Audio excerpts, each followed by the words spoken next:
तो in today topic will start thermal energy, thermal stability या thermal energy.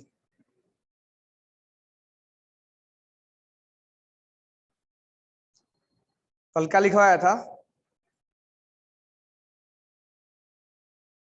Thermal stability.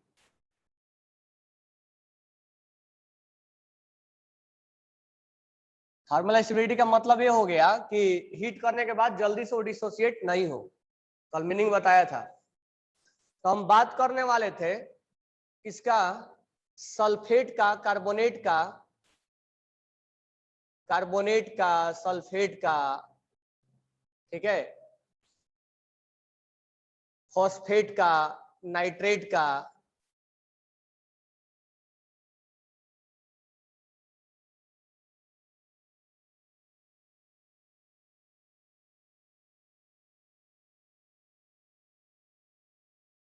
Bicarbonate का, bisulphate का, इन सब का हम थर्मल स्टेबिलिटी डिस्कस करने वाले थे।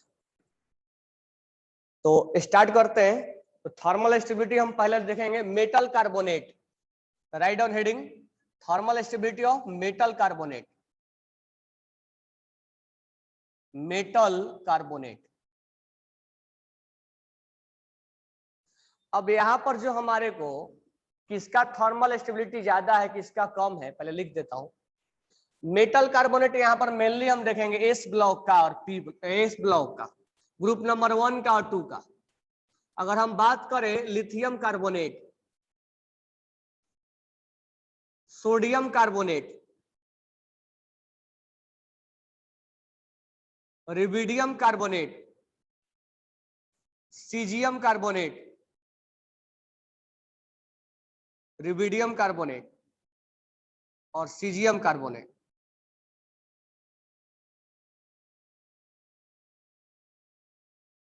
ये ग्रुप नंबर 1 का अल्कली का एक कार्बोनेट लिखा हुआ है। लिथियम कार्बोनेट और sodium carbonate, potassium carbonate, rubidium carbonate और सीजियम कार्बोनेट। इसमें हमें कंपेयर करवाना है कि किसका थर्मल स्टेबिलिटी ज्यादा है। क्वेश्चन है हमारे पास यही और यही क्वेश्चन आता है, थर्मल स्टेबिलिटी किसका ज्यादा है। तो थर्मल स्टेबिलिटी ज्यादा किसका है उसके लिए हमें क्या कंसेप्ट लगाना पड़ेगा। तो मैं यहां पर लिख रहा हूं कि मोर आयनिक करेक्टर यहां के लिए बस, ठीक है, जहां जहां मैं बोलूंगा वहां पर ध्यान रखना। इन सब के लिए यही कंसेप्ट चलेगा। किसके लिए क्या कंसेप्ट चलेगा वो मैं लिखवाऊंगा। इन सब के लिए यही कंसेप्ट चलेगा। मोर आयनिक करेक्टर यानी जिसमें आयनिक करेक्टर ज्यादा होगा तो बॉन्ड स्ट्रांग होगा, और बॉन्ड स्ट्रांग होगा तो उसको तोड़ना आसान नहीं है। यानी मोर आयनिक करेक्टर मोर थर्मल स्टेबिलिटी।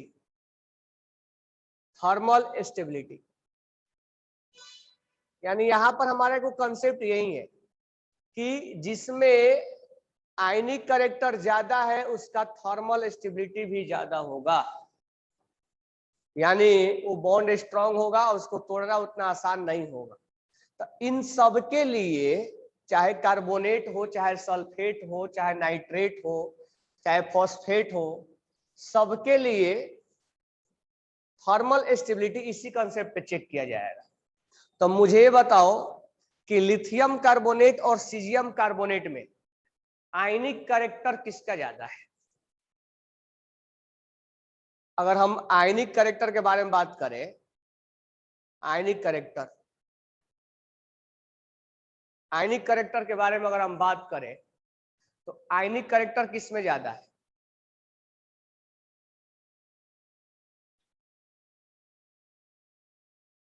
ठीक है, सबका सही है, केवल 2 का गलत है। एक रिधिराज, एक और कौन है पता नहीं जो लिथियम बोला है।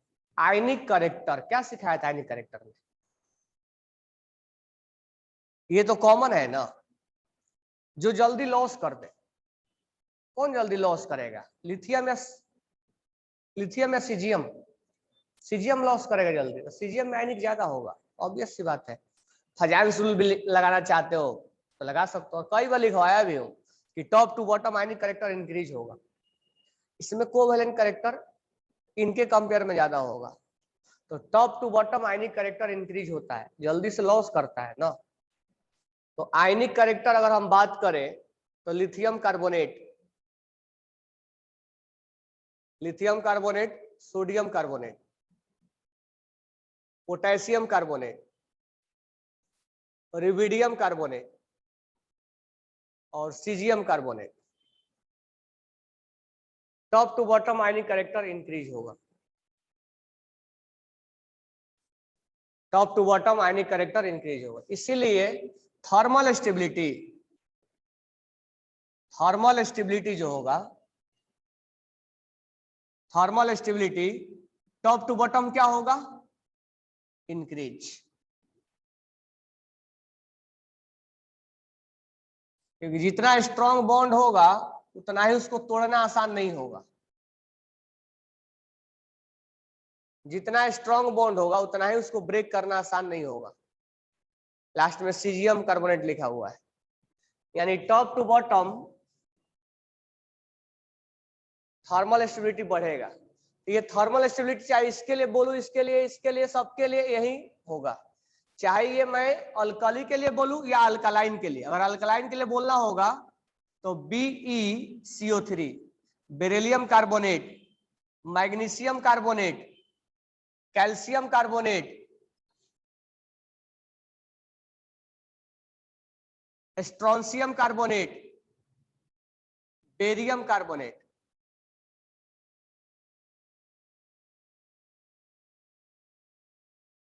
ये टॉप टू बॉटम जो होगा वो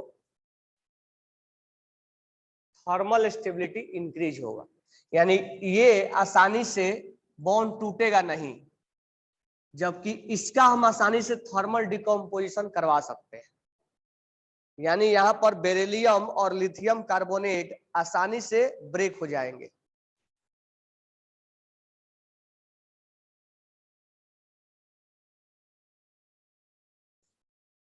ठीक है, तो यहां हम बोल सकते हैं कि lithium carbonate will B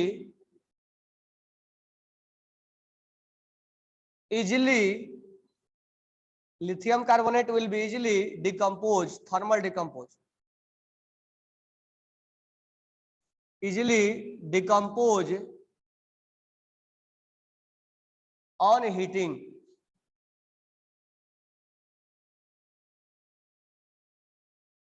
lithium carbonate will be easily decompose on heating, यानी एक नॉर्मल हीटिंग पे डिकम्पोज हो जाएगा, जबकि बाकी डिकम्पोज नहीं होंगे।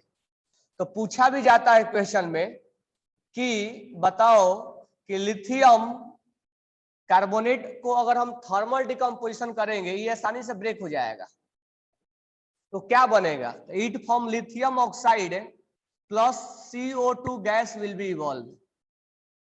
यहां से एक क्वेश्चन और पूछा जाता है, lithium carbonate will be easily break, वो आसानी से हीट करने के बाद तुरंत ब्रेक हो जाएगा, जबकि ये आसानी से ब्रेक नहीं होगा क्योंकि थर्मल स्टेबिलिटी सबसे कम है।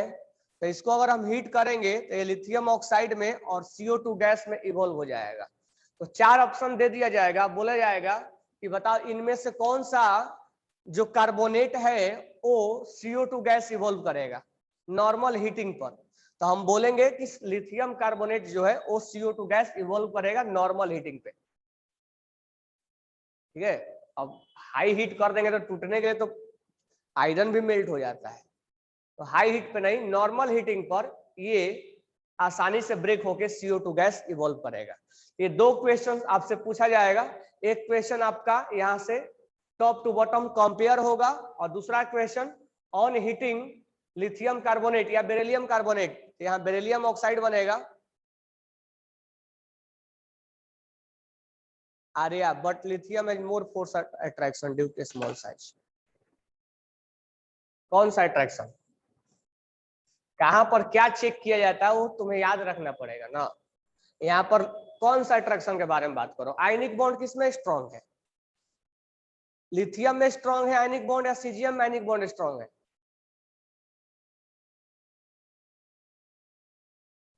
आयनिक बॉन्ड किसमें स्ट्रॉन्ग है, लिथियम या सीजियम में? ऑब्वियस सी बात है सीजियम में। अब तुम बोलोगे सर लिथियम का साइज छोटा है तो बॉन्ड थोड़े ना उसमें स्ट्रॉन्ग होगा, बॉन्ड स्ट्रॉन्ग किसमें होगा, सीजियम में। लिथियम का साइज छोटा है तो उसका पोलराइजिंग पावर ज्यादा होता है, खींचने की क्षमता ज्यादा होता है। ये नहीं कि सब कुछ एक ही में लगा दो कि लिथियम का बॉन्ड स्ट्रॉन्ग हो जाएगा, छोटा है तो बॉन्ड तो इसमें स्ट्रॉन्ग होगा ना। लिथियम में पोलराइजिंग पावर ज्यादा होता है।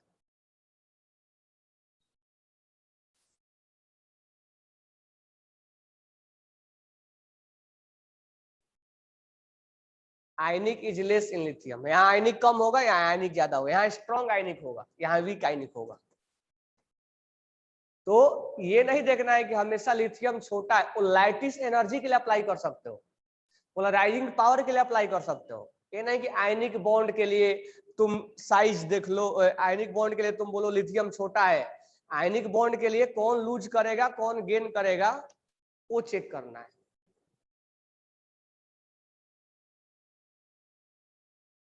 It I last more attraction it will be break, इसे नहीं, मोर अट्रैक्शन कहाँ है, मोर अट्रैक्शन यहाँ नहीं चेक करे।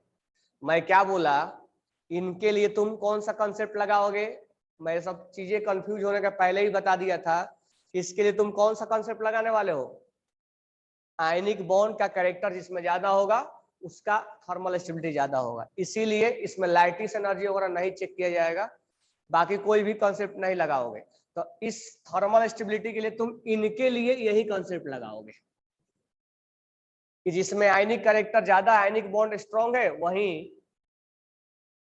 वो स्ट्रॉन्ग, इसमें बॉन्ड वाला कंसेप्ट लगाना है। मोर आयनिक बॉन्ड स्ट्रेंथ, मोर थर्मल स्टेबिलिटी, ठीक है। हाँ, जो तुम बोल रहे हो कि सर लिथियम का छोटा साइज है, अट्रैक्शन ज्यादा होगा, वो हम कहाँ यूज कर रहे थे, वो हम फजांस रूल में यूज कर रहे थे, वो पोलराइजिंग पावर चेक करने के लिए यूज कर रहे थे, वो हम कोवैलेंट कैरेक्टर चेक करने के लिए यूज कर रहे थे। देयर इज नो एक्सेप्शन, हर जगह एक्सेप्शन ही होता है क्या, ठीक है। तो अब मुझे बताओ कि सल्फेट का अगर लिथियम सल्फेट है और सीजियम सल्फेट है तो मुझे बताओ कि थर्मल स्टेबिलिटी किसका ज्यादा होगा, सीजियम सल्फेट का या लिथियम सल्फेट का?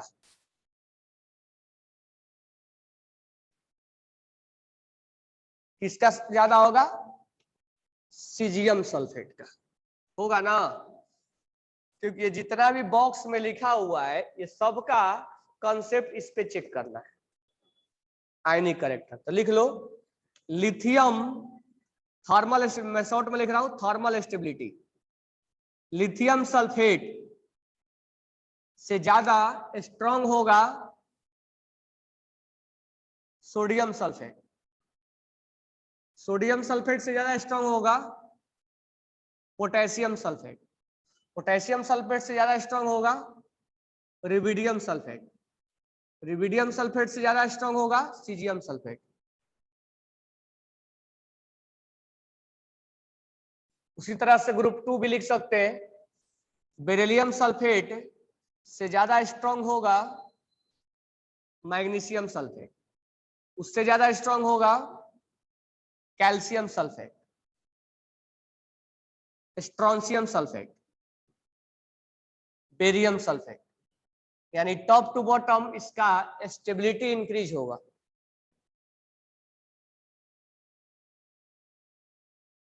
मोर आयनिक मोर थर्मल स्टेबिलिटी, यही कॉन्सेप्ट लगाना है।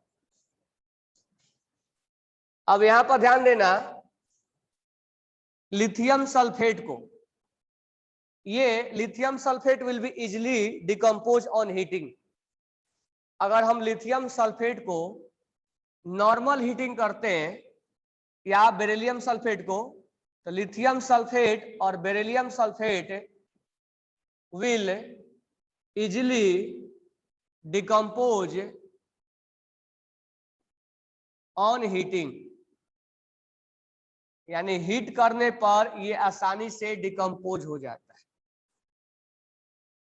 लिथियम सल्फेट और बेरिलियम सल्फेट जो है वो आसानी से डिकम्पोज हो जाएगा, और डिकम्पोज होने के बाद ये लिथियम सल्फेट हीट करने के बाद ये बनता है लिथियम ऑक्साइड और SO3 गैस बाहर निकलता है। तो क्वेश्चन में पूछ लिया जाएगा कि बताओ इनमें से 4 जो सल्फेट दिया जाए, कौन सा सल्फेट को नॉर्मल हीटिंग करने पर SO3 गैस बाहर निकाला जाएगा।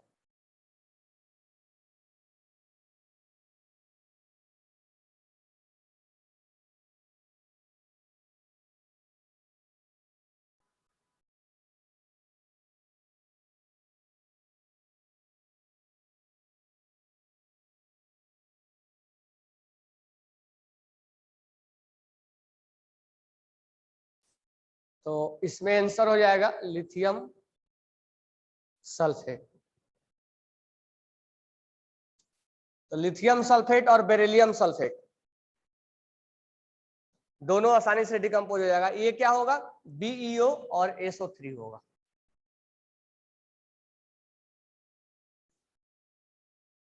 BeO और SO3 होगा, ठीक है, ये भी डिकम्पोज हो जाएगा।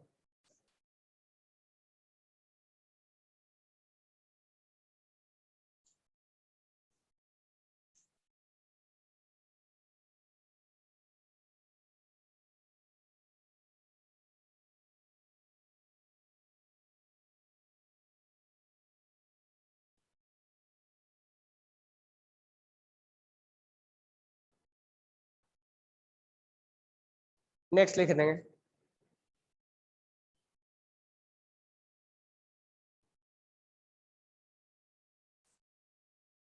गधा है क्या यार, यार means left to right decrease,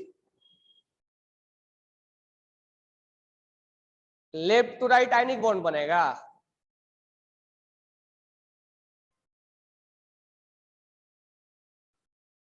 दिमाग नाम का कोई चीज ही नहीं, टॉप टू बॉटम तो लेफ्ट टू राइट क्या होगा, एक गधे। ये कार्बोनेट बोरॉन के साथ अटैच होगा, बोरॉन के साथ आयनिक बॉन्ड बनाएगा, कार्बन के साथ आयनिक बॉन्ड बनाएगा, फ्लोरीन के साथ आयनिक बॉन्ड बनाएगा। हम यहाँ पर किसके बारे में बात कर रहे हैं, आयनिक के। हम स्टार्ट क्या किए थे, आयनिक बॉन्ड। तो आयनिक बॉन्ड के रिगार्डिंग बात कर रहे हैं, यानी आयनिक बॉन्ड जो जो बनाता है वो हम बात कर रहे हैं।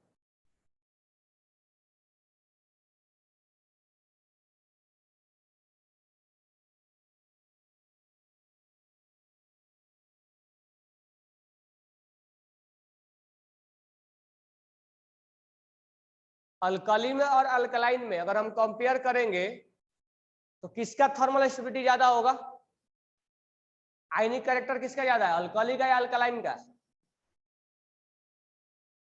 कौन जल्दी इलेक्ट्रॉन लूज कर देगा, अल्कली या अल्कलाइन। पहले बताओ साइज किसका छोटा होता है, बड़ा होता है, साइज किसका बड़ा होता है, अल्कली का या अल्कलाइन का। साइज किसका बड़ा होगा, अल्कली का होगा ना। तो आसानी से इलेक्ट्रॉन्स कौन लूज करेगा, अल्कली। जब अल्कली करेगा तो आयनिक बॉन्ड किसमें स्ट्रांग होगा, अल्कली का। जब अल्कली का होगा तो अल्कली और अल्कलाइन में थर्मल स्टेबिलिटी किसका ज्यादा होगा, थर्मल स्टेबिलिटी किसका ज्यादा होगा, अल्कली का होगा ना। मोर आयनिक मोर थर्मल स्टेबिलिटी, एक कंसेप्ट लेके चलना है इनके लिए।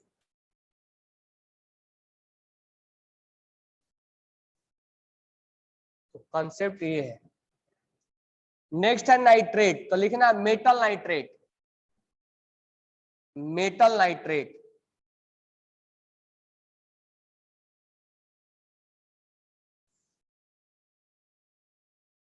ये हम फिजिकल ट्रेंड्स थोड़े पढ़ रहे हैं कि टॉप टू बॉटम ये है तो लेफ्ट टू राइट ये है। ये केवल हम जो आयनिक बॉन्ड बनाता है हम उसके लिए पढ़ रहा है, और आयनिक बॉन्ड एस ब्लॉक केवल बनाता है। नेक्स्ट लिखना metal nitrate, metal nitrate, metal nitrate.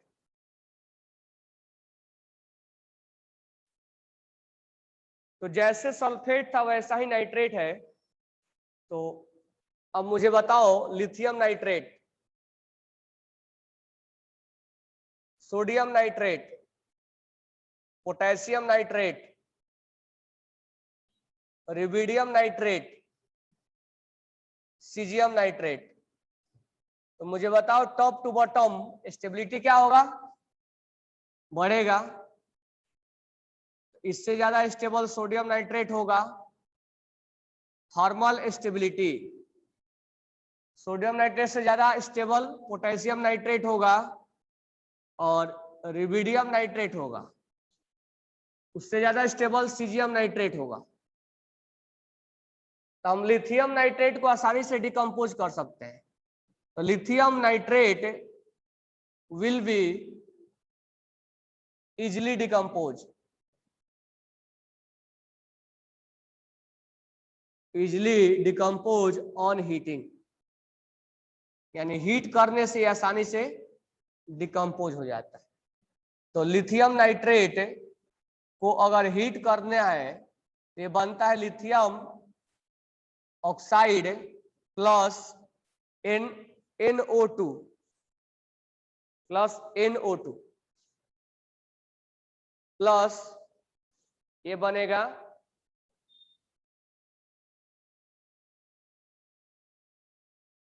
Half O2, 2 3 और 1 4, बैलेंस करो इसको। Li2O NO2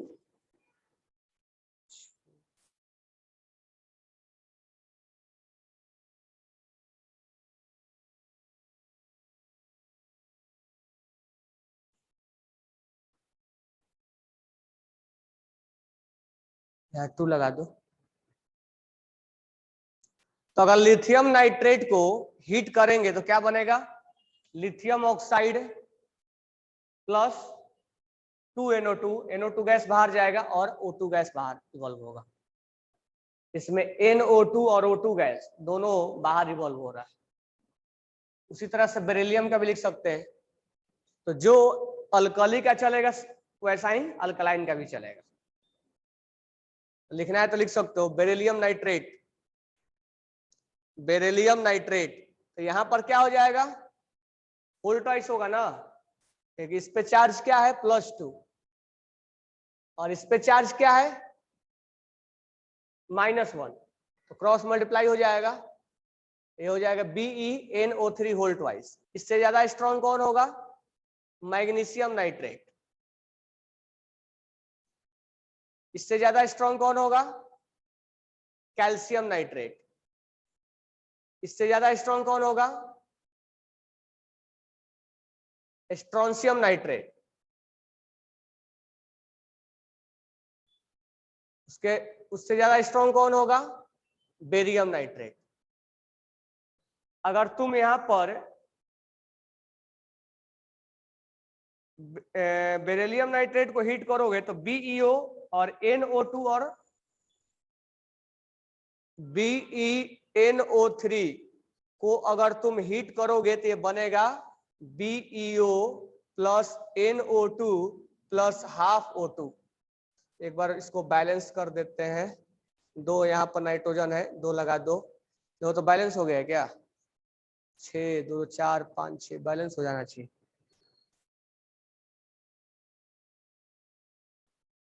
बैलेंस हो गया। बेरिलियम 1 है, ऑक्सीजन यहाँ पर 6 है, ऑक्सीजन यहाँ पर 4 और 1 5 और 1 यहाँ 6, मालूम है ना 1/2। तो इस केस में NO2 गैस और ऑक्सीजन गैस दोनों इवॉल्व हो रहा है।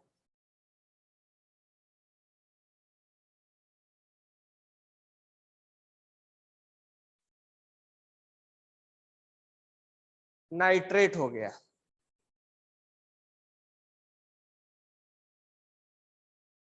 अब यहीं पे लिख लो बाइकार्बोनेट, बाइकार्बोनेट। अब आएंगे फॉस्फेट वगैरह। बाइकार्बोनेट, तो metal bicarbonate, write down heading metal bicarbonate, metal bicarbonate.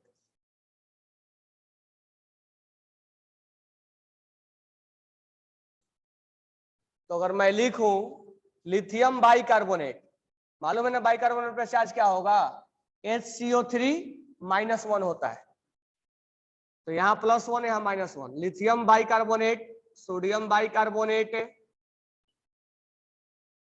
या सोडियम हाइड्रोजन कार्बोनेट भी बोला जाता है, पोटेशियम बाइकार्बोनेट, रिविडियम बाइकार्बोनेट,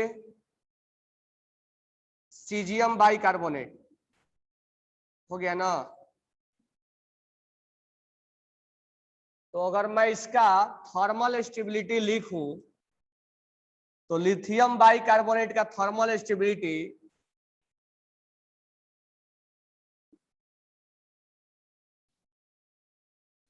तो एक चीज ध्यान रखना है, कहां पर किस फैक्टर से क्या चेक किया जाएगा।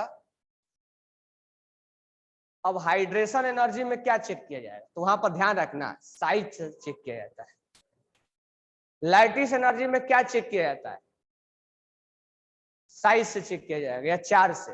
तो किस कॉन्सेप्ट को किस फैक्टर पे चेक किया जाएगा, इसको ध्यान में रखना है, इसीलिए स्टार्टिंग में लिखवाया था मैंने। तो लिथियम बाइकार्बोनेट का थर्मल स्टेबिलिटी सबसे कम, उससे ज्यादा सोडियम कार्बोनेट। अच्छा मैं अब अल्कली का ही केवल लिख रहा हूं, अल्कलाइन का नहीं लिख रहा हूं, क्योंकि अल्कलाइन इसी में जाएगा, सीजियम बाइकार्बोनेट। तो top to bottom stability increase होगा।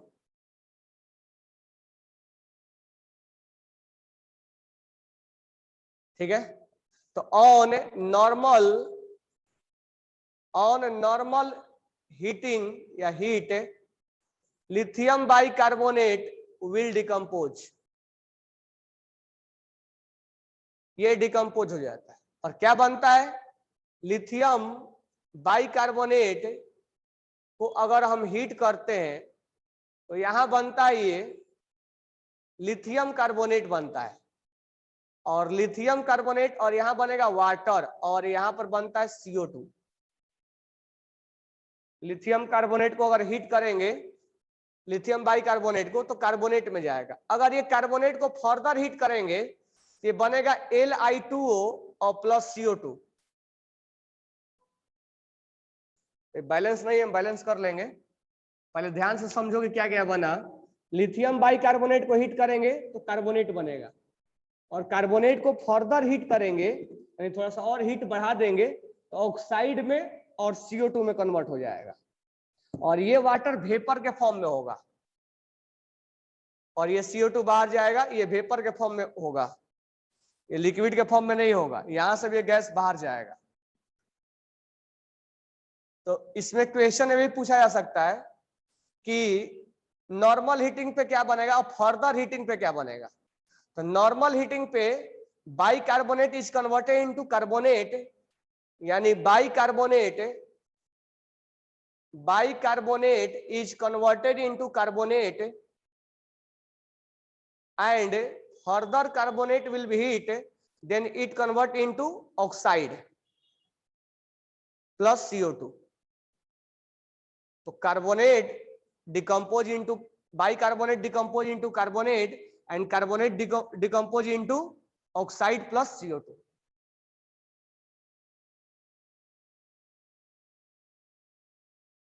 ठीक है,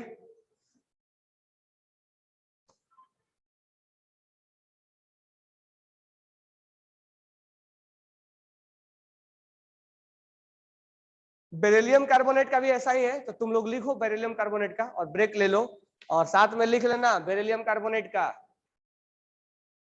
मैं बेरिलियम कार्बोनेट का नहीं लिख रहा हूं, अल्कलाइन अर्थ मेटल का तुम लिखो, सेम टू सेम है। फिर ब्रेक ले लो और ब्रेक के बाद मिलते हैं।